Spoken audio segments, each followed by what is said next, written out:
powered by Asian Paints.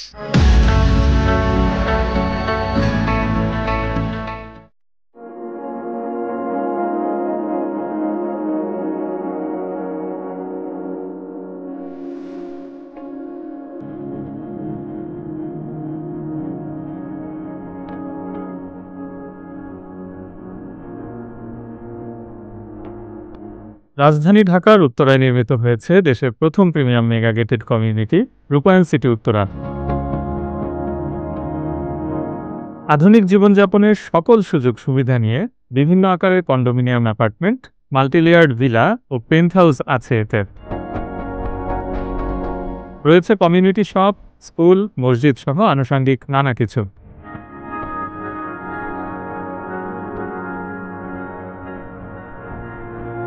এই প্রকল্পের অন্যতম আকর্ষণীয় অংশ রূপায়ণ sky villa.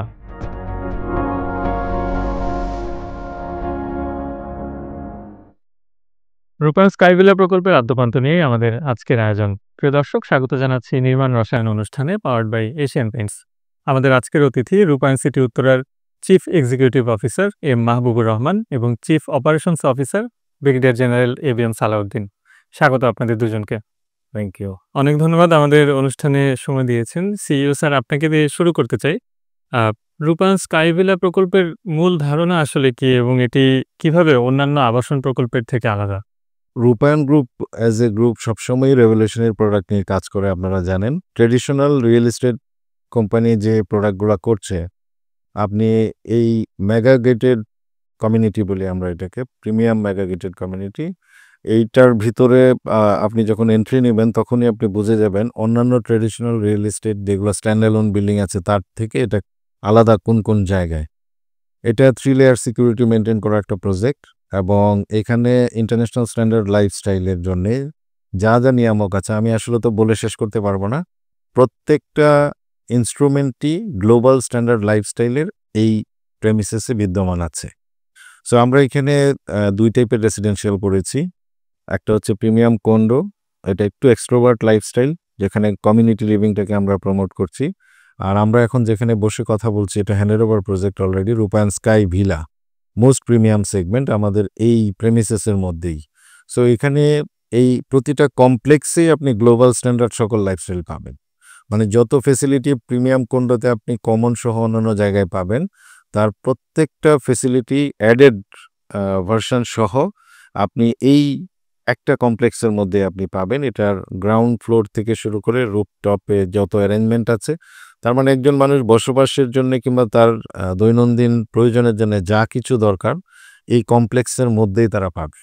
So it's a complete different kinds of lifestyle আমি বলবো, যেটা যে কোনো রিয়েল এস্টেটের ট্র্যাডিশনাল প্রোডাক্ট থেকে সম্পূর্ণভাবেই আলাদা। এর লাইফস্টাইল প্রজেক্ট, এটার লাইফস্টাইল, এটার অ্যাম্বিয়েন্স, এটার সেফটি সিকিউরিটি এবং অন্যান্য যা ফিচার্স অ্যান্ড অ্যামিনিটিস আছে সেটা কমপ্লিটলি যে কোনো জায়গা থেকেই আলাদা আর কি। Brigadier general ABM Salauddin sir, আপনার কাছ থেকে জানতে চাই যে এই প্রজেক্ট ডিজাইন করার পেছনে আসলে আর্কিটেকচারাল ডিজাইনের ক্ষেত্রে ফিলোসফি কী ছিল, এবং সিইও স্যার যেমন কিছু বিশেষ দিক বলছিলেন, একইভাবে আপনার কাছ থেকে স্পেশাল ফিচারগুলো সুনির্দিষ্টভাবে জানতে চাই।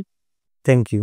ওনার এই যে ভিশনটা যেটা বলেছেন, এর সাথে মিলিয়ে একটি কমিউনিটি লিভিংয়ের জন্য বেসিক যে প্যারামিটারগুলো একজন মানুষের বা একটা পরিবারের দরকার হয়, যেটা তারা চান যে একটা কমিউনিটিতে বাস করলে আমাকে আমার ছেলে মেয়ে বয়োবৃদ্ধ সব ধরনের রিকোয়ারমেন্ট যেন ফুলফিল হয়, এই বিষয়টা নিয়েই কিন্তু আর্কিটেকচারাল টোটাল লেআউট এবং কনসেপ্ট ডিজাইনটা ডেভেলপ করেন ওনারা। যার ফলে আপনারা দেখবেন আমাদের স্কাই ভিলায় যদি বলেন, প্রত্যেকটা বিল্ডিংয়ের কমপ্লেক্সের ভিতরে 2টা টাওয়ারের মাঝখানে একটা সুইমিং পুল, ভিতরে জিম, চিলড্রেনদের জন্য স্পোর্টস কমপ্লেক্স। ছাদের উপরে যদি যান, ছাদটা কিন্তু আমরা ছাদ রাখি নেই, গ্রিন এনভায়রনমেন্ট সেটাকেই আমরা রেখেছি। এটাকে অন্য ধরনের ধাঁচে কিন্তু আমাদের আর্কিটেক্ট সেটাকে ডিজাইন করেছেন। একজন মানুষ বিকেলবেলা যদি তার ফ্যামিলি নিয়ে ছাদে যান, উনি কিন্তু পুরো বিকেলটাকে একটা এনভায়রনমেন্টের মধ্যে বাস করে এনজয়মেন্টের মধ্য দিয়ে উনি শেষ করতে পারবেন। ছাদের মধ্যে সবুজের একটা প্রচুর সমাবেশ রয়েছে। একই সাথে পাশে যদি ওনারা কখনো মনে করেন যে কোনো বারবিকিউ পার্টি করবেন, বারবিকিউ অ্যারেঞ্জমেন্ট রাখা হয়েছে। কেউ যদি স্বল্প পরিসরে ছেলে মেয়েকে নিয়ে হাঁটার অ্যারেঞ্জমেন্ট করতে চান, ছাদে কিন্তু এমপ্লি অফ স্পেস রাখা আছে যাতে ওনারা পুরা পরিবারের ইভেন্টটাকে ছাদেও এনজয় করতে পারেন। তো এক কথায় আমি বলতে চাই যে স্কাই ভিলা বা আমাদের এই ডিজাইনগুলোর মধ্যে আমরা এমনভাবে চিন্তা করেছি আর্কিটেক্ট, এবং এটা আপনি শুনে খুশি হবেন, ইনিশিয়াল কনসেপ্টটা কিন্তু ডিজাইন করেছিলেন আমাদের একজন বিখ্যাত ইন্ডিয়ান আর্কিটেক্ট ফার্ম সুকন্যা, ওনারা করেছিলেন। তারপরে বাংলাদেশে বিভিন্ন সময় আমাদের বেশ নামকরা আর্কিটেক্ট এবং বিভিন্ন ভিজিটর এসেছেন, তারাও অনেক সময় অনেক কন্ট্রিবিউশন করেছে, ক্লায়েন্টরা ওনাদের রিকোয়ারমেন্ট দিয়েছেন। সব কিছু মিলিয়ে একটি কমিউনিটি লিভিংয়ে একটা পরিবার যাতে স্বাচ্ছন্দ্যর সাথে বাস করতে পারেন এবং এনভায়রনমেন্ট ফ্রেন্ডলি একটা পরিবেশে থাকেন, তার সব কিছু কিন্তু এখানে রাখা হয়েছে। ইভেন ইয়াং জেনারেশন যাতে বহির্মুখী না হয় তার জন্য তাদের জিম থেকে শুরু করে movie theatre everything has been arranged inside this complex. আমি বলবো ইন টোটাল, ইন শর্ট যদি বলি, all in one complex for a lively living place. CEO স্যারের কাছে আবার একটু জানতে চাই যে এটাকে তো আসলে কোট আনকোট প্রিমিয়াম এবং লাক্সারি লাইফস্টাইল ভিলা বলা হচ্ছে। তো এই যে প্রিমিয়ামনেসটা অ্যাচিভ করা হয়েছে সেক্ষেত্রে স্যার নিশ্চয়ই ফার্নিচার এবং ফিক্সচারের দিক দিয়েও একটা ভিন্নতা রয়েছে ট্র্যাডিশনাল অন্যান্য হাউস হোল্ডের যে, তো সেই বিষয়ে যদি একটু বলতেন। এখানে আপনি যখনই একটা কমপ্লেক্সে ঢুকবেন, আপনি দেখবেন যেমন আমরা যে লাউঞ্জটায় বসে আছি, এখানে পেন্ট্রি সহ একটা রিসেপশন লাউঞ্জ। সো এখানে মোর দ্যান 100 পিপল এখানে কিন্তু এটা ফেসিলিটি এনজয় করতে পারবে। সো আপনার প্রাইভেসিটা এখানে মেনটেন করা হয়েছে। আপনার বাসায় বিভিন্ন ধরনের মানুষ গেস্ট আসতে পারে, সো আপনি এখানে এন্টারটেনমেন্ট দিয়ে তাদেরকে এখান থেকে আপনি ছেড়ে দিতে পারেন। যারা প্রাইভেট গেস্ট তাদেরকে নিতে পারেন। ইটস এ খুব কজি, আমি বলবো যে এক্সক্লুসিভ লাউঞ্জ এখানে। এর পাশেই আপনি দেখবেন এটা ডাবল হাইট, এটা আরেকটা বড় অ্যাম্বিয়েন্স আছে। এখানে ওপেন এরিয়াস প্রচুর। আপনি আমাদের যে চারপাশে সুইমিং পুলের পাশে ডেক কাবানা আছে, এখানে সানডেক করা আছে, এখানে সানকেন ডেক বলি আমরা, রেইন ফরেস্ট করা আছে। এই ফেসিলিটিগুলো বেসিক্যালি খুব ইউনিক আর কি। এখানে মুভি থিয়েটার আছে, আপনি ফ্যামিলি শো এখানে এনি কাইন্ডস অফ মুভি বাইরে আর যেতে হবে না, আপনি এখানে এনজয় করতে পারবেন। রিডিং লাউঞ্জ করা আছে এখানে। সো এবং প্রতিটা করিডোরেই কেউ যদি মনে করে যে এখানে জিমে না গিয়ে আমি এখানে আমার ইভিনিং ওয়াকটা সেরে ফেলবো, সেটাও তারা করতে পারবেন। রুফটপে করতে পারবেন, ডাবল হাইট অ্যাম্বিয়েন্স আছে। একটা ভিলা আপনার যেরকম আমরা চিন্তা করি চারপাশে গ্রিন থাকে, আপনি ভার্টিক্যালি এখানে যে ফ্লোরেই যাবেন না কেন, যে ইউনিটে যাবেন, প্রত্যেকটা ইউনিটে আপনি গ্রাউন্ড ফ্লোর লেভেলের ফেসিলিটিটা আপনি এনজয় করতে পারবেন।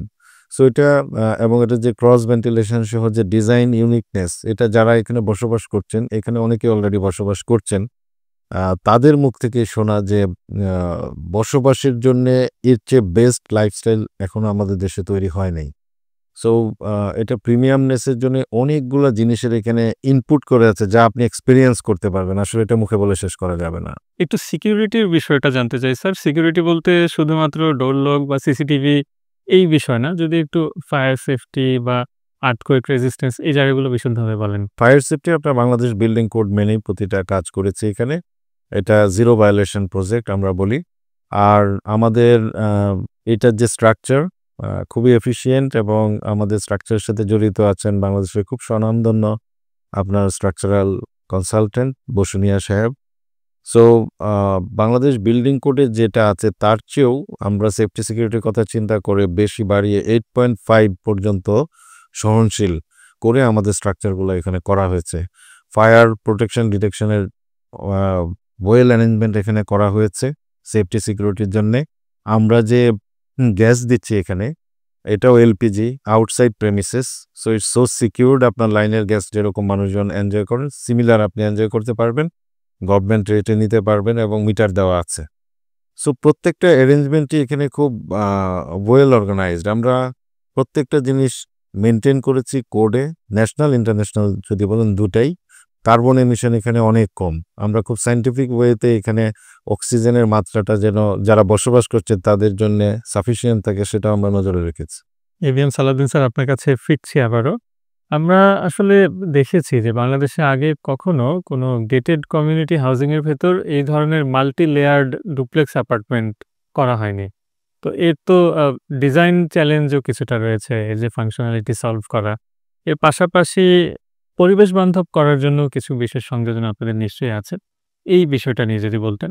যে এই কমিউনিটি এবং আর্কিটেক্ট যখন চিন্তা করেছেন যে এটা নট অনলি ফর অ্যাকোমোডেশন, এটা যেন ফুল ফেজেড একটা লাইফ সাপোর্টের এনভায়রনমেন্ট তৈরি করে, এই চিন্তাটাই কিন্তু কাজ করেছে। আর ডেফিনেটলি এই ধরনের স্ট্রাকচার করাটা চ্যালেঞ্জিং অবশ্যই, এবং মানুষের বসতির সাথে সাথে সবুজের সমারোহ তৈরি করা, এটাকে মেনটেনেন্স করা, এবং এটার যে ভালো দিকগুলো সেইগুলো যারা বসবাস করছেন তারা যাতে 100% পার তার প্রয়োজনীয় ব্যবস্থা নেওয়া, এটা একটা খুব সূক্ষ্ম পরিকল্পনা এবং তার সাথে সুন্দর বাস্তবায়ন খুবই সুন্দরভাবে জড়িত, একটার সাথে অঙ্গাঙ্গিভাবে জড়িত। তো আর্কিটেক্টরা যে প্ল্যানটা করেছেন পরবর্তীকালে বাস্তবায়নের প্রতিটা ক্ষেত্রে ওনারাও দেখেছেন, আমরাও প্রতিটা স্টেজ চেক করেছি, এবং এই যে আমরা সবুজ প্রতিটা বারান্দায় সবুজের সমারোহ, মানুষ যেন পর্যাপ্ত অক্সিজেন পান, এটা করার সাথে সাথে এটার যে মেনটেনেন্স করতে হবে, ওয়াটার লাইন সেট করা এবং প্রতিনিয়ত যাতে পানিটা সহজভাবে পায় পাইপলাইন দেওয়া। আপনি যে গার্ডেনগুলো দেখছেন এই গার্ডেনগুলোতে যাতে বিদেশের মতো অল্প ম্যান পাওয়ার দিয়ে সুন্দরভাবে টাইমলি পানি দেওয়া যায়, এই জন্য কিন্তু আমরা এই স্কাই ভিলার চারিদিকে যে সবুজ দেখছেন এটা কিন্তু আমরা কমপ্লিট একটা অটোমেশন সিস্টেমের মধ্যে নিয়ে আসছি, ওয়াটারিং সিস্টেমটা, যাতে মানুষ সুন্দর পরিবেশ পান। গ্রীষ্মকাল, বর্ষাকাল, শীতকাল সব সময় এই যে সবুজ, এটা যেন সবুজে তা ভরে রাখে, এই অ্যারেঞ্জমেন্টগুলো সুন্দরভাবে পরিকল্পনা করা হয়েছে। এবার স্যার একটু বাণিজ্যিক বিষয়ে জানতে চাই যে রূপায়ণ স্কাই ভিলা মূলত কাদের জন্য তৈরি করা, বা টার্গেট মার্কেট আসলে কোন শ্রেণীর, এবং তাদের কাছ থেকে আপনারা কেমন সাড়া পাচ্ছেন? এটা ডেফিনেটলি খুব প্রিমিয়াম সেগমেন্টের জন্যই। শুধু প্রিমিয়াম সেগমেন্ট হলেই হবে না, যারা নাকি গ্লোবাল স্ট্যান্ডার্ড লাইফস্টাইল এনজয় করতে চান, সেটা তো অভ্যস্ত অনেক এনআরবি আছেন আমাদের এখানে। রেসপন্স তো খুবই ভালো, কারণ এই কমপ্লেক্সটা আমরা হ্যান্ডওভার করেছি, আপকামিং আরও 2টা কমপ্লেক্স হ্যান্ডওভার হতে যাচ্ছে আগামী অক্টোবর থেকে, ওখানেও সবাই উঠে যাবেন। সো দে আর এনজয়িং এ লট, এটাই হচ্ছে আমাদের মেন পাওয়া। আর আমি যেটা বলবো, আপনার কারা এটা টার্গেট গ্রুপ বলতে আসলে কথা নেই, যারা এই লাইফস্টাইলটাকে এক্সপিরিয়েন্স করতে চান, এনজয় করতে চান, তারাই আমাদের টার্গেট গ্রুপ। স্যার এই প্রকল্পের বিনিয়োগ সম্ভাবনার বিষয়ে যদি একটু বলেন, যে পুনর্বিক্রয় কিংবা রেন্টাল মার্কেটের ক্ষেত্রে এটির কেমন সম্ভাবনা আছে? গত 2 থেকে 3 বছরে আপনি হোল রিয়েল এস্টেটের মার্কেটের প্রাইস গ্রোথ দেখেন, যেটাকে আমরা বলি রিটার্ন অন ইনভেস্টমেন্ট, আমাদের ক্লায়েন্ট যারা কিনেছেন বিভিন্ন জায়গায়। সো এখানে খুব বড় একটা ব্যবধান ইন্ডিভিজুয়াল কিংবা ট্রেডিশনাল রিয়েল এস্টেট মার্কেটের সাথে আমাদের এটার আছে। গত বছর পিডব্লিউসি আপনার বাংলাদেশ রিয়েল এস্টেট নিয়ে যে সার্ভেটা করেছে, সেখানে আপনি হোল রিয়েল এস্টেটে ম্যাক্সিমাম 10% পর্যন্ত প্রাইস গ্রোথ ছিল। তো রূপায়ণ সিটি উত্তরাতে যদি আপনি সেটা দেখেন 30% প্লাস প্রাইস গ্রোথ ছিল। আরেকটা ইম্পর্টেন্ট বিষয় হচ্ছে যে ডিমান্ড ভার্সেস সাপ্লাইয়ের উপর কিন্তু এই গ্রোথটা ডিপেন্ড করে।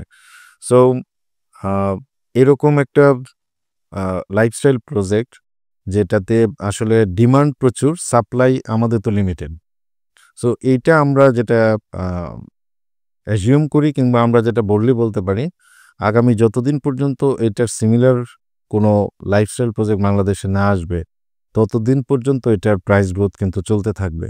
ইন দ্য মিন টাইম আমাদের মেট্রো স্টেশন আরেকটা আমাদের ঠিক মেইন গেটের সামনেই হচ্ছে। সো এটা আরেকটা বেঞ্চমার্ক হিসেবে এখানে কাজ করবে। সো রিটার্ন অন ইনভেস্টমেন্টের কথা যদি আপনি চিন্তা করেন রেন্টালের দিক থেকে, আমি বলবো গুলশানের মতো করেই ভাড়া আপনার এখানে রেন্টাল হচ্ছে। যেমন আমরা যেটায় বসে আছি এখানে 4 লাখ প্লাস এখানকার পার ইউনিটের রেন্ট আর কি। আর আরেকটু ছোট যেগুলো সেগুলা 3 লাখ প্লাস। এই অ্যাম্বিয়েন্সটাই স্কাই ভিলা জোনের জন্য আপনার রেন্টাল বেনিফিট যদি বলেন, ক্যাপিটাল গেইন তো আমি আপনাকে বললামই, এটা আনলিমিটেড চলতে থাকবে। So return on investment and rental benefit যদি বলেন, যে কোনো ইনভেস্টর কিংবা যারা নিতে চান তাদের জন্য আমি বলবো মার্কেটের টপ গ্রেডেই থাকবে এটা। আপনাদের দুজনের কাছে আমার প্রশ্ন থাকবে, এক এক করে যদি একটু বলেন যে রূপায়ণ সিটির কোনো ভবিষ্যৎ পরিকল্পনা, এক্সপানশন, এক্সটেনশন বা যে কোনো ধরনের? অবশ্যই আমাদের নেক্সট যে প্রোডাক্টটা আসছে, আমরা সবসময় একটু রেভলিউশনারি স্টেপ নিতে পছন্দ করি। রূপায়ণ সিটির নেক্সট স্টেপ হচ্ছে আমাদের বাংলাদেশের প্রথম স্মার্ট সিটি, সেটা আমরা প্ল্যান করছি। সেটাও বাংলাদেশ এবং মালয়েশিয়া জয়েন্টলি, আমাদের বাংলাদেশের টপ রিনাউন্ড একজন কনসালটেন্ট এবং মালয়েশিয়ান টপ একজন, ওনারা মিলে এটা ডিজাইন করছেন অলরেডি। আমরা উইদিন ভেরি শর্ট টাইম সেটাও আমাদের যারা গ্রাহক আছেন সময়ের সাথে সাথে আমরা তাদের সামনে তুলে ধরবো। এর বাইরেও আরও কিছু রেভলিউশনারি প্রজেক্ট আমাদের সামনে আসছে। রূপায়ণের একটা কনসেপ্ট অলরেডি বলেছেন যে স্ট্রাকচারাল ডেভেলপমেন্ট এবং আর্কিটেকচারাল কনসেপ্টে দুইটার কম্বিনেশন এবং কম্বিনেশন যেটা আমরা করতে চাই, আমরা বেস্ট প্রোডাকশনটা ক্লায়েন্টদেরকে উপহার দিতে চাই। সো এখানে রূপায়ণ উত্তরা সিটি একটা এক্সাম্পল, আর উনি যেটা বললেন ভবিষ্যৎ প্রসপেক্ট যেটা স্মার্ট সিটি, ডেফিনেটলি সেখানে আমরা দেশের এবং পৃথিবীর যেগুলো মডার্ন টেকনোলজি আছে সেগুলো সমন্বয় করে আমরা একটা মডার্ন স্মার্ট সিটির কম্বিনেশন এবং প্রেজেন্টেশনটা আমরা দেশবাসীকে প্রথম উপহার দেব ইনশাল্লাহ। অনেক ধন্যবাদ স্যার আপনাদের দুজনকে আমাদের এই অনুষ্ঠানে সময় দেওয়ার জন্য। ধন্যবাদ এটিএন নিউজ এবং নির্মাণ রসায়ন, এটার সাথে আপনারা যারাই জড়িত আছেন প্রত্যক্ষ এবং পরোক্ষভাবে, আপনার সময় নিয়ে আমাদের এখানে এসেছেন এবং আপনারা এটা কভার করেছেন, আপনাদেরকে অসংখ্য ধন্যবাদ। ধন্যবাদ স্যার। প্রিয় দর্শক, এই ছিল আমাদের আজকের মূল আলোচনা। নিচ্ছি ছোট্ট একটা বিরতি। বিরতির পর থাকবে এক্সপার্ট টাইম, সে পর্যন্ত সঙ্গেই থাকুন।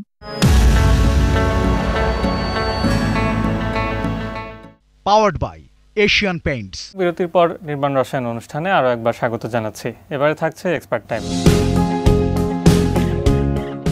সবাইকে স্বাগত জানাচ্ছি আজকের এশিয়ান পেইন্টস এক্সপার্ট টাইমে। আজকে আমাদের সাথে আছেন আর্কিটেক্ট নাজলি হোসাইন আপা। আপা কেমন আছেন? ভালো আছি। আপা, আপনার যে এক্সপিরিয়েন্সটা 15 বছরের উপরে, এবং আপনার স্টাডিটাও যদি আমরা আসলে একটু দেখি, বুয়েট প্লাস বাহির থেকে স্টাডি করা, তার মানে দুটো কম্বিনেশনই আছে। সো এই এক্সপিরিয়েন্সটা আপনাকে বাংলাদেশে কাজ করতে কিভাবে সাহায্য করছে? আর যেটা দেশে বা দেশের বাইরে যেটা পড়াশোনা করেছি এটা তো হলো বই পুস্তকে বা যেটা ম্যাটেরিয়াল পড়া, বাট নর্মালি আসলে আমাদের শেখাটা হলো বাস্তব অর্থে ফিল্ড থেকে। এখন ইউজুয়ালি কোন ধরনের কাজগুলো বেশি করছেন আপা? মোস্টলি সাস্টেনেবল প্রজেক্ট করি, যেটাকে আমরা বলি পরিবেশ বান্ধব বা গ্রিন বিল্ডিং প্রজেক্ট। আমি ইউএস গ্রিন বিল্ডিং কাউন্সিলের অ্যাক্রেডিটেড প্রফেশনাল। এই জন্য দেখা যায় আর্কিটেকচারাল যে কাজগুলো আমি করি প্রধানত, সেগুলো বেশিরভাগই ক্লায়েন্টদের একটা রিকোয়ারমেন্ট থাকে যে ওনারা পরিবেশ বান্ধব ডিজাইন চান, এবং তাহলেই আমরা এই কাজটা হাতে নিই। এই জায়গাটাতে পেইন্টের কি কোনো ভূমিকা আছে যে আসলে কিভাবে এটা বিল্ডিংয়ের জন্য স্বাস্থ্যকর হতে পারে, বা আমরা যদি বলি আসলে পেইন্টের জন্য পেইন্ট কম ক্ষতি করবে, এরকম কোনো ব্যাপার কি আছে কিনা? হ্যাঁ, অবশ্যই।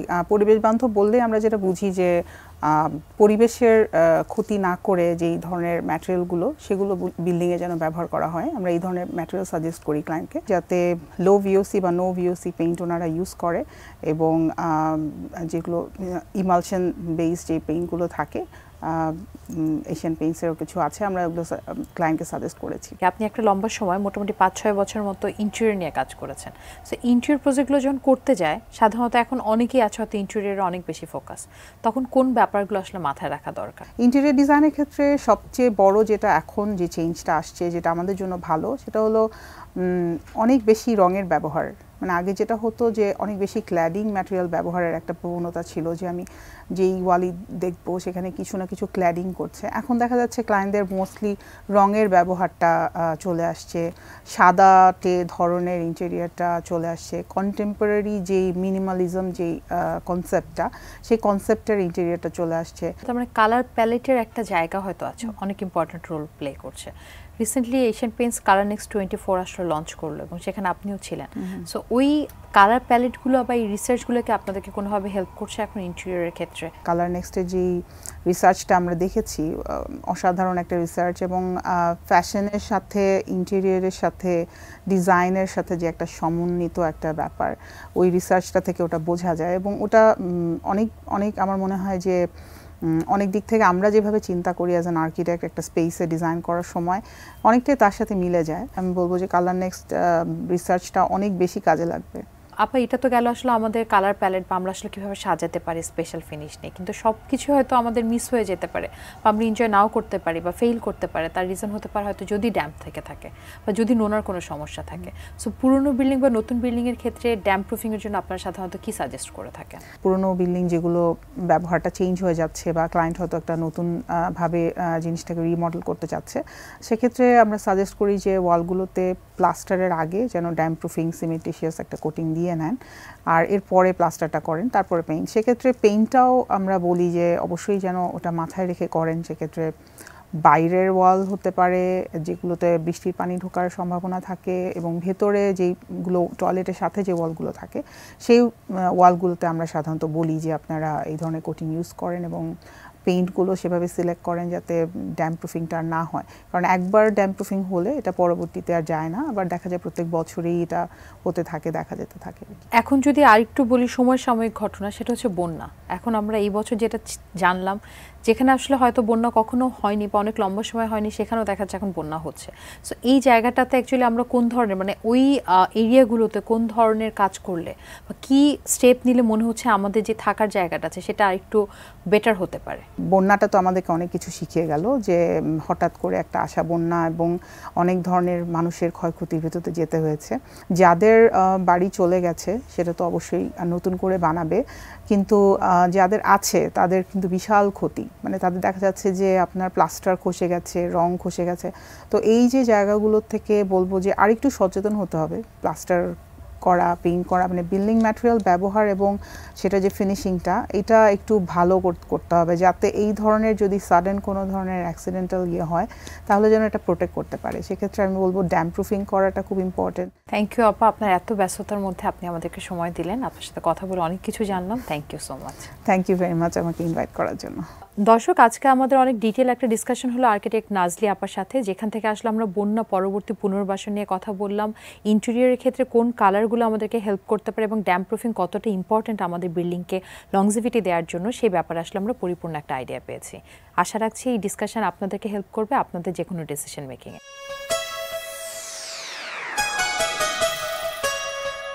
এই ছিল আমাদের আজকের অনুষ্ঠান। ভালো থাকুন, সুস্থ থাকুন, এটি নিউজের সঙ্গে থাকুন।